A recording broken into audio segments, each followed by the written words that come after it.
Welcome to another edition of World's Greatest Birthdays.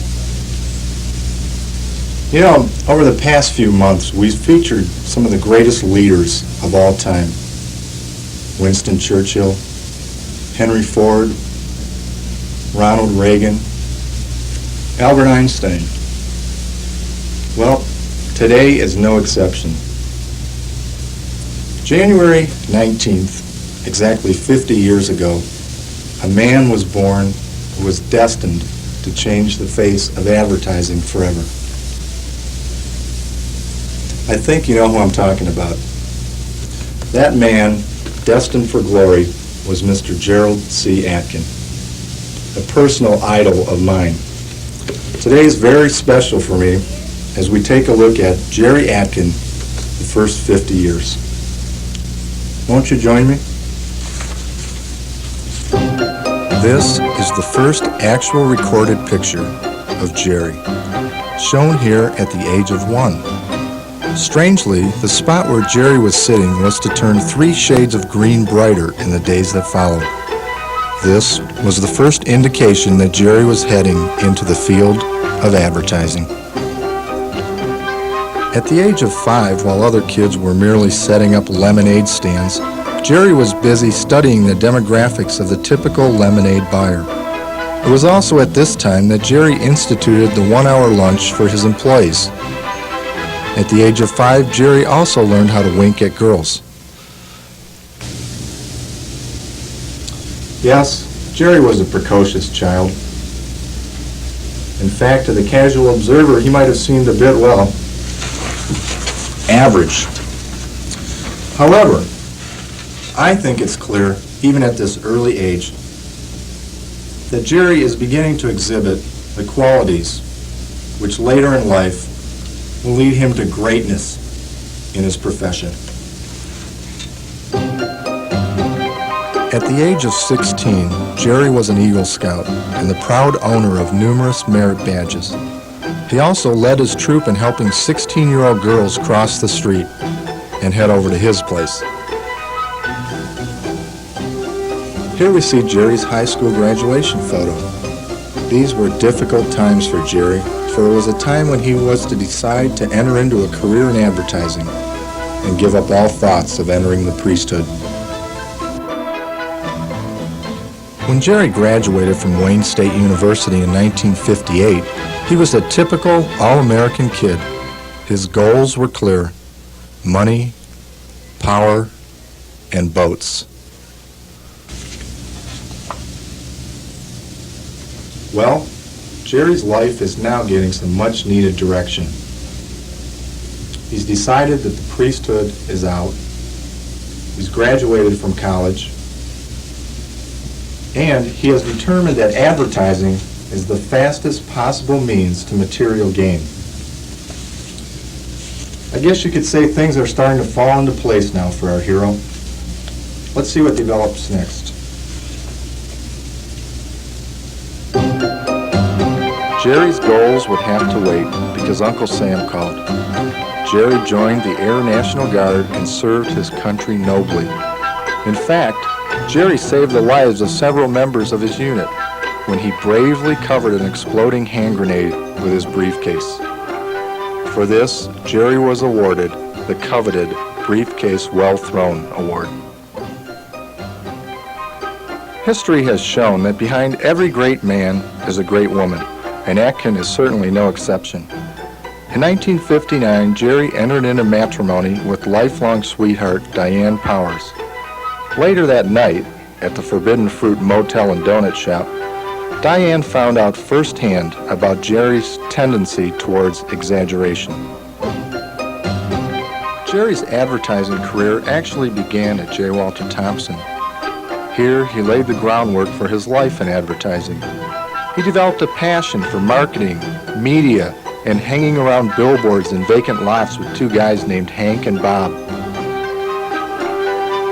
By the time Jerry became president of the American Association of Advertising Agencies, he had come to realize the most important ingredient of his career: Brill cream. Throughout his life, Jerry has always felt at home in front of the camera.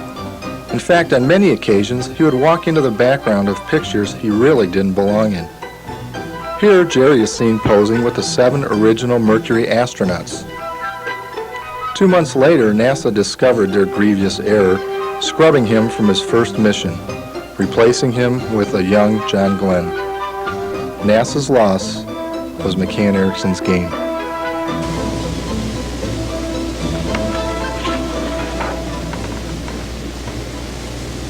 At a very early age, Jerry had already accomplished everything he set out to do in the United States of America.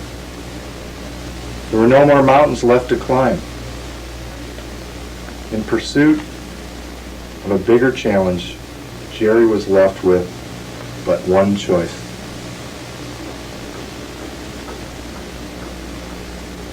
Look out, world. Here comes Gerald C. Atkin.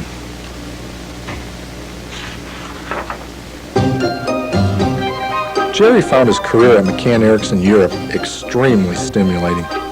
He loved the accounts, the people, the challenge of a new country. He also enjoyed the opportunity it afforded him to work nights as a maitre d' at some of Europe's finest restaurants. This candid shot catches Jerry suddenly discovering an open table after a customer has slipped him a quick 50 francs. Jerry soon found himself at McCann Erickson, Brazil, along with Gary Spadowski, where he became a key member of the agency. He played a pivotal role. He was the point man on the conga line at company parties. What a fascinating man. What a fascinating story. Isn't it exciting to watch the career unfold, the places he's been, the jungles of Brazil, the greatest cities of Europe, and now, soon to find himself in the bowling alleys of Detroit. Yes, it's been an exciting story, and I think you'll especially enjoy the conclusion as we take a look now at the final 5 years of Gerald C. Atkin, the first 50 years.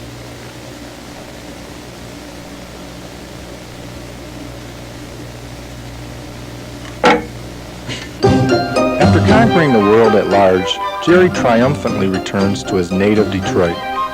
He is determined to ease up on his hectic schedule and find more time for the finer things in life. Things like sailing, relaxing, falling completely out of shape, and wearing underwear on his head.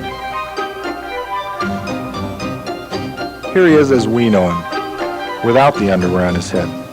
Gerald C. Atkin, General Manager, McCann Erickson, Detroit. From the lemonade stand to the corner office, 50 years. 50 incredible years. 50 years that can only be topped by the next 50.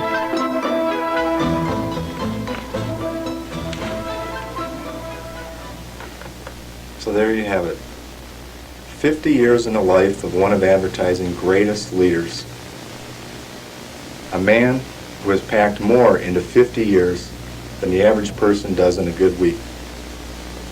Well, I hope you'll be with us next week on the show when we're going to be featuring another great leader of our time, William the Refrigerator Perry. Now, as we end the show, I think it would be a very nice gesture if we all joined in a rousing rendition of Happy Birthday, Jerry. Happy birthday to you. Happy birthday to you. Come on, Dick Hill, you're not singing. Happy birthday, dear Jerry. Happy birthday to you.